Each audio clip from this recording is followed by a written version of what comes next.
Setelah lama bergelut dengan perjuangan, sudah terlalu berat rasa rinduku rasakan. Kini tiba saatnya tu jenguk kampung halaman. Tungguku kampung tercinta, kotaku Pariaman.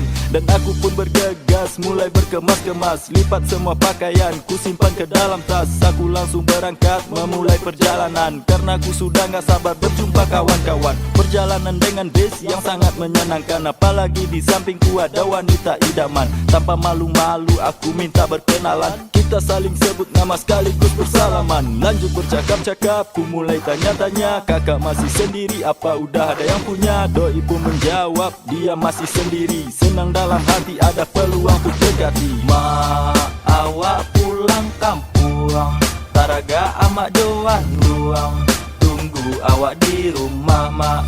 Awak pulang kampung, taraga amak joan ruang. Awak di rumah. Tiba di Merak ke Bakauheni, goodbye ibu kota yang penuh dengan mimpi. Aku pulang kampung, pasti akan kembali untuk melanjutkan perjuangan yang selama ini. Aku rindu pulang, kini cukup ongkos. Tak sabar jamah makanan rumahmu kan makan kos. Naik bis sehari semalam sampai ke Semutan. Disambut indah dan segarnya pemandangan.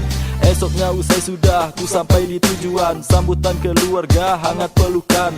Hati bahagia kini adikku bertumbuh dewasa. Lanjut saja dalam tawa bersama keluarga. Lepas semua rasa rindu saat makan bersama. Tepatnya hari Minggu keesokan harinya. Biang kami sama ama adik Anduang berwisata ke pantai Pariaman, kota sejuta cerita. Ma, awak pulang kampung, taraga amak joan ruang.